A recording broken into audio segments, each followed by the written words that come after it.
Thanks for attending this webinar. I hope you, your families, and your organizations are doing well.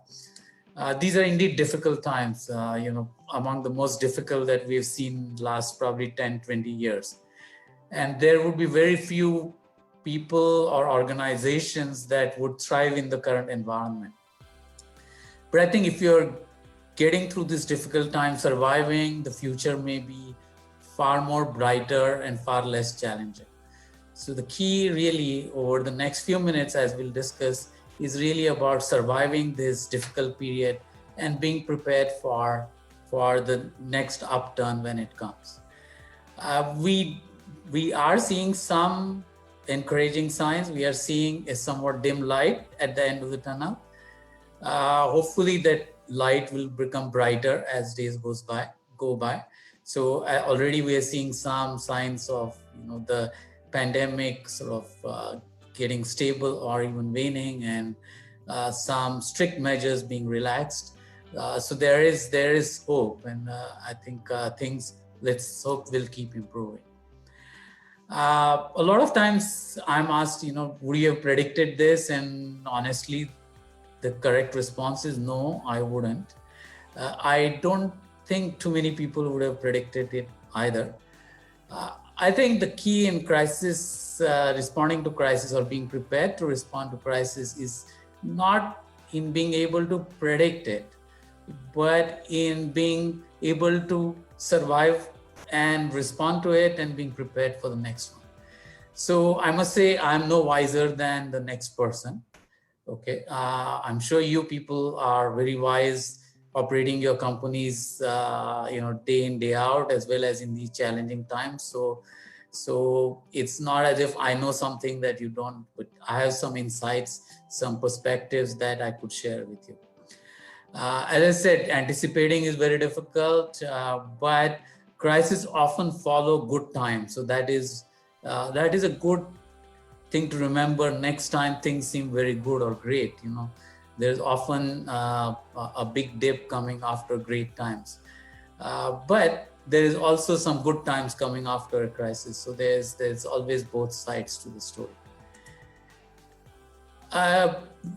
We have heard that old saying which says, you can look at the glass as being half full or half empty, right? So the crises are a challenge, but I see them as opportunities, and they are opportunities in terms of learning, in terms of making your organizations better. I think we cannot wish away crises. They are very much a part of our life, and in this part of the world, we remember lots of crises. There was the global financial crisis, which happened about 10 years ago. Before that, there was Asian financial crisis.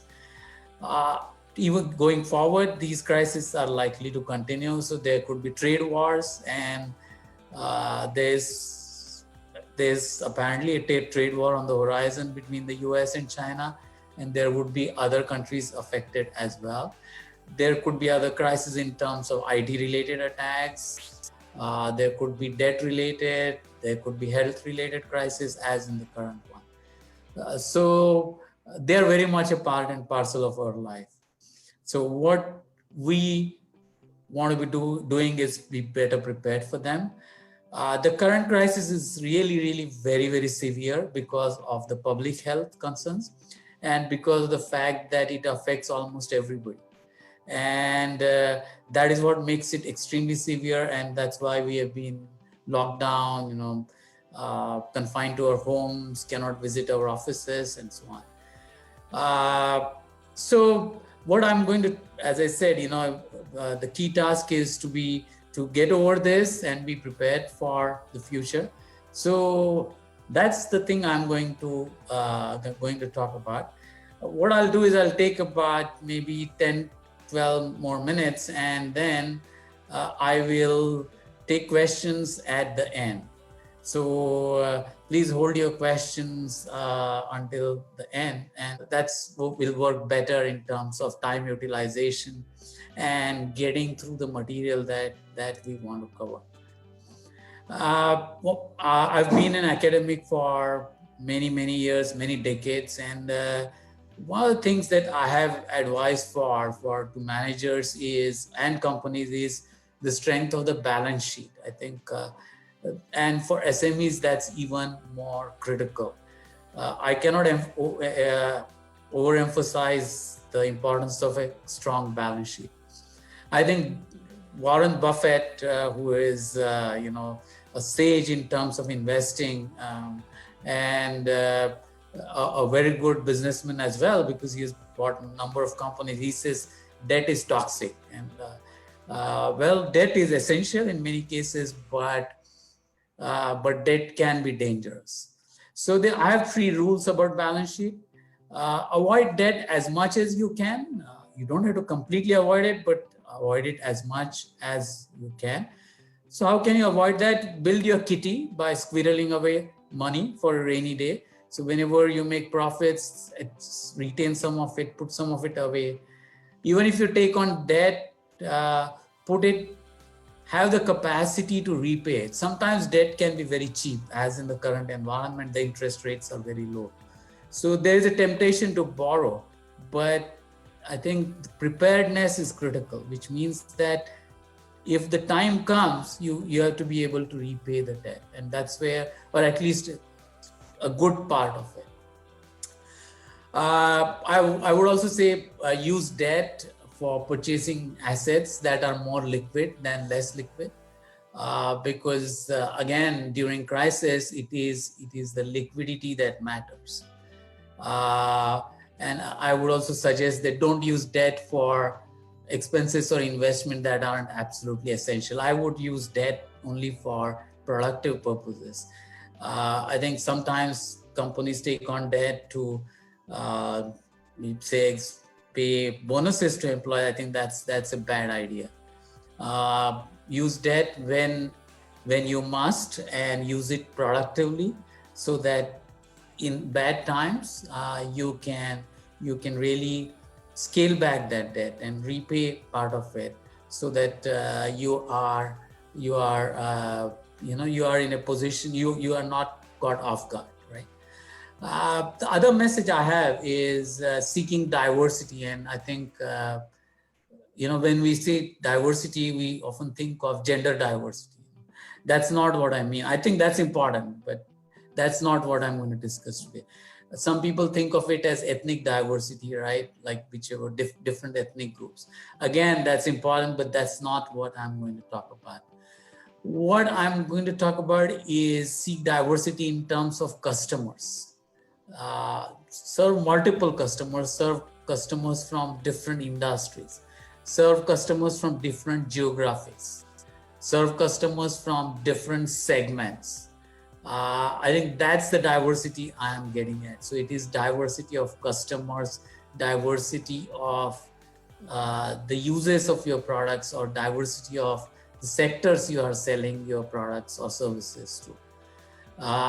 What I'm not saying that you should jump into unfamiliar areas, because there's a huge risk in jumping into unfamiliar areas. But if you can widen the base to which you sell your products or services, I think that's a very good defense. It is generally unlikely that all segments, all customer groups will suffer at the same time, and in which case you will be much better off if you have a diverse base of customers. And I'm a big fan of internationalization, and I think Singapore is a small country, small market, so internationalization is very much imprinted on the minds of Singaporeans. It's a very open economy as well. So, but try to internationalize as much as you can. And as you would have seen in this current crisis, not all countries are equally affected. There are some countries that are more affected. There are some countries that are less affected. So even if you can sell to, let's say, some of the ASEAN countries, that itself could be a source of diversity, because not all ASEAN countries are the same in terms of the impact of the crisis.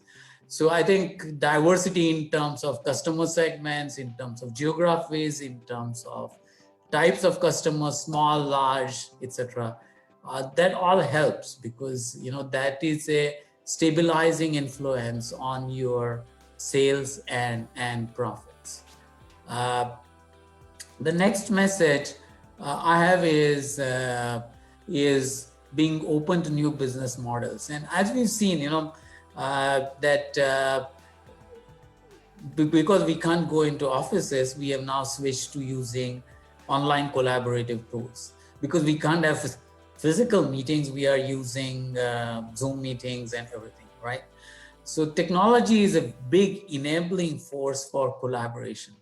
And in the past, companies used to think of doing it all themselves. They would do everything themselves. They would do all the key value creation activities themselves. They would make stuff. They would sell stuff. They would manage their own IT department and so on. I think increasingly in the current environment, it is possible to focus on your core strength. And when you focus on your core strength, that leaves you and leverage on the capabilities of others, that does a few things. One is you can tap into the expertise of others. And as you will very well know, somebody else has IT expertise, somebody else has manufacturing expertise, somebody else has distribution expertise. So why not tap into those? And so focus on activities that are your core, that you are good at, and try to be open to use partners wherever you can, so that you can not only reduce the capital that you invest in, but you also focus your efforts.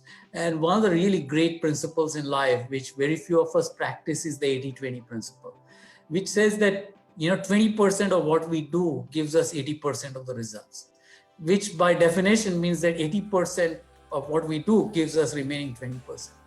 So in which case we need to find creative ways to farm out the 80% that doesn't create much value for us. And so I'm a big proponent of focusing on things that you know well, focusing on things that you can do well, and letting others do the things that you may not be strong in, right? It can simplify your life, it can make you better, it can make your products and services better. So I think that's a very, very important principle. And most of us do not practice it. It's a very simple principle. So it's, and that's where the practice is difficult, because it's so simple. We often it goes to the back of our mind rather than being at the forefront of our minds. So we should really do things that, we are strong at and that add value. And that we are in a unique position to add value, that your company is in a unique position to add value, right? The fourth message I have, and we are kind of drawing close to the halfway mark, so I'll speak for a few more minutes and then take questions. The fourth message I have is being lean and mean. I think you would have noticed, not only in this current crisis, but all the time, that it's cost efficiency is important to everybody, right? And so even if you're a big company, still cost efficiency is important. And how can you get that cost efficiency? You can get your employees to be productive, and that's very, very important. And the good thing about cost efficiency, if you are cost efficient, somebody else is going to have a difficult time imitating you, copying you. The reason is that cost efficiency is very much a mindset. Okay, it's how you do things, it's how you treat people, it's how you conduct your processes. So it could be a very strong source of competitive advantage. I think small and medium-sized enterprises are, in fact, in a good position in some sense. They are in a good position because they are by nature, cost efficient. They are very often mindful of cost, because it is often the entrepreneurs who are putting their own money at risk. They're investing their own money, and when they're investing their own money, they need to watch it very carefully, which is a good thing. But this is a skill that needs to be enhanced over time. It needs to be polished over time. And one thing that I think the one simple way to achieve cost efficiency is by improving productivity. I think treat your employees well, give them the tools to make them productive. And that's a very good way to become cost efficient. And if you have to invest money, I think productivity enhancing investments are among the best uses of money and capital, right? And then so explore each and every possible way to make your operation leaner and fitter. And in this regard, I also think that, there's a small fifth message, and again, we are kind of getting to the halfway mark, which is that the message is that invest in things not only for today's cost efficiency, but of course for tomorrow's competitive advantage. And what that means is the productivity is a competitive advantage, not only today, but also tomorrow. Because, if you retain the productive employees, that's going to be a very good source of competitive advantage. But SMEs are often are reluctant to invest in things like branding. You can't go whole hog on branding, probably given limited resources that SMEs have. But at the same time, don't shy away from branding, because brand is a durable source of competitive advantage. And similarly, research and development you need not do blue sky research and development, but you can always do some R&D. You can always improve an existing product in some way. And when you do that, that's again building for the future. And I'm again a big proponent of building for the future, not only planning for the present, but also building for the future. So while focusing on today's cost efficiency, today's productivity, you should also have an eye on the future in terms of making yourself fitter and better for the future, right? Let me kind of wrap up by saying, and then of course we have a number of questions. And so I hope you guys you and your organizations can get through this crisis safely. And I think being many of you are probably entrepreneurs, and probably all of you are. And this doesn't have I'm just reminding you, this, that success is a journey. And all that matters is not what happens at one point in time. Okay. So what I think companies, SMEs have to recognize is that you need to identify gaps where you could get better and look at improving yourself so that you are prepared for the next challenge, next upturn when it comes. So there are a number of questions. So what I'm going to do is first read the question and then try to give my response to that as much as possible. And I know you people are all wise people who are running companies who have achieved probably a lot. But let me give you my 2 cents worth on what could be done. So we have a time to take a few questions. One of the questions is, the advice you have provided is for SMEs to be prepared for the next crisis. What can companies who are currently struggling do now? So I don't know what the exact situation of the person asking this question is. Is it really very difficult situation, or this company is okay in surviving?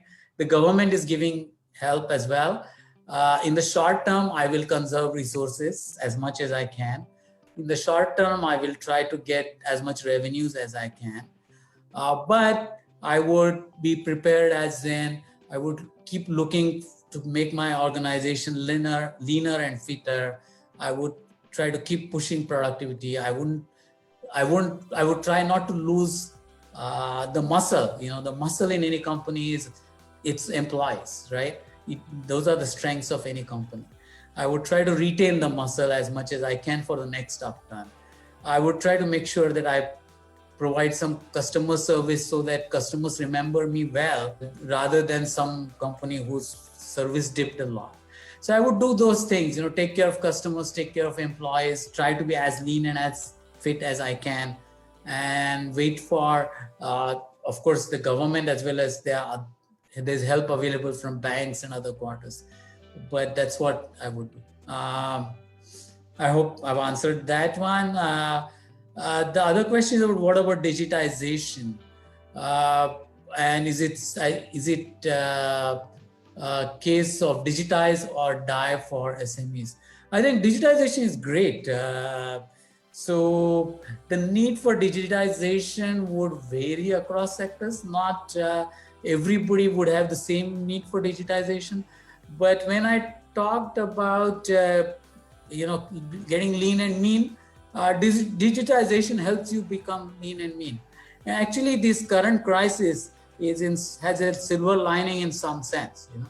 What we have learned is that you don't need to have a large office. You can have people working from home, and they are probably pretty productive as well. We could cut costs by scaling down our offices, getting our, say, we have 20 employees, we have office for 10 people, and 10 people come in on Monday, Wednesday, Friday, 10 people come on Tuesday, Thursday, Friday. And then we kind of save money in the process. So there are so digitization is great, technology is great, it enables us to collaborate, it makes us more efficient, but the need for that is not equally strong. So you don't die necessarily if you don't digitize, but you should have a plan to digitize over the long term. You shouldn't be left behind. And I think one thing that SMEs have in their favor is their nimbleness, their agility. And so why not use that agility, and why not exploit the opportunities that the technology is providing us, right? So the next question is about how do I think the priorities have changed for SMEs. Mentioned branding, R&D, and considering going digital. I think all three are somewhat medium-term to long-term initiatives. So I would say in the short term, it is conserving cash, it is becoming productive, it is making sure that the customer service levels don't go down. But while at the same time, when you're providing decent customer service, you're taking care of branding in some sense. Also trying to improve the technology and its deployment and so on. I would sort of keep doing small digitization projects as I'm going along, probably put off the big ones for after the crisis. So I would have a mix. I would have a mix of short-term and long-term ideas. So short-term, as I said, the point is to not lose the muscle while you are losing the fat. Reduce the superfluous, reduce the unproductive, reduce something that doesn't create as much value, but at the same time, don't lose muscle, don't lose your key employees, don't tarnish your reputation, and so on. So I think that balancing is key to SMEs. The next question is, how long do I think it will take for SMEs to recover from COVID-19 impact? Right. I think that's a question. We all have our ideas, but we could all be proven wrong. I think Singapore has managed it well. The health situation, Singapore has managed it reasonably well. And what it means is that I think Singapore SMEs should feel, I think fourth quarter should be pretty okay. I think there is at least 3 months of difficult time ahead of us. But I think fourth quarter onwards, we should start getting better. I think 2021 should be much better than 2020 for sure. So I think SMEs can plan for that time frame, at least 3 months of difficult times followed by an improving environment. I think that's what I would think is a realistic time frame. The next question is about, besides borrowing, what else should companies consider in their finance building plan? I think borrowing is not so bad right now because it's cheap. But again, I would caution that don't borrow too much. Don't spend the borrowing on unproductive activities. Spend the borrowing on something that really makes you competitive, makes you stronger going forward. And save as much cash, build your balance sheet, build your order book as much as you can, build goodwill with customers, with employees. I think that's what I would use the money for, even if I'm borrowing it, to make myself better prepared for the long term. I think if there's a critical piece of equipment that would help you be more productive, be more cost efficient, that's something I could think of as a use for borrowing. But again, I think going forward, we can think of an environment where, tight cost control is going to be critical, whether crisis or not. I think this crisis has given us an opportunity to hone our skills in those areas. I think that's something that SMEs should do. I think that's going to stay with us forever. The next question is, to what extent SMEs should try to be more innovative or just keep routine business going? I think SMEs should be innovative, but that doesn't mean, don't think of innovation just as putting in big bucks into R&D. Think of innovation as solving customer problems, solving real problems, and that sometimes need big more dollars, but not always. So I think what you have to remember is that you can solve problems without a lot of big money. So SMEs can focus on solving problems, not doing basic research, not solving fundamental problems, but more applied problems, a problem that a customer is facing. And that's the kind of R&D I would advise SMEs to do. The next question is, what is your view of working from negatively impacting organizations' social aspects? It cuts office costs, but cultures, I completely agree. I miss the conversations I have with my colleagues over coffee. Something has got to give, right? But I think it has thrown up some interesting opportunities. If we think culture is more important, we don't have to do remote work going forward. If we think cost cutting is more important, we can do more of cost cutting and have more people working remotely. So it's far more dependent on what is in your view, what in your view is critical. The next question is about, can being lean and being resilient be contradictory? Not necessarily, actually, not necessarily. Supply chain does get disrupted. That's the part of the question is about supply chain getting disrupted. That's definitely true. But remember, I talked about diversity. I talked about diversity of customers, but you could also think of diversity of supply chain. It will introduce some little bit of inefficiency when you use 2 suppliers instead of 1, because your cost will go up, your volume per supplier would go down.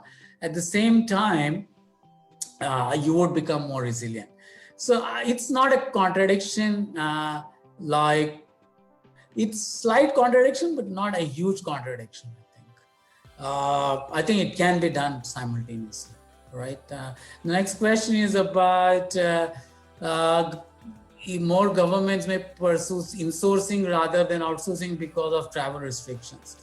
I think what this crisis has revealed is that we are okay in ASEAN, right? So I'm not saying Singapore companies should go across the world and go to Latin America. That's challenging.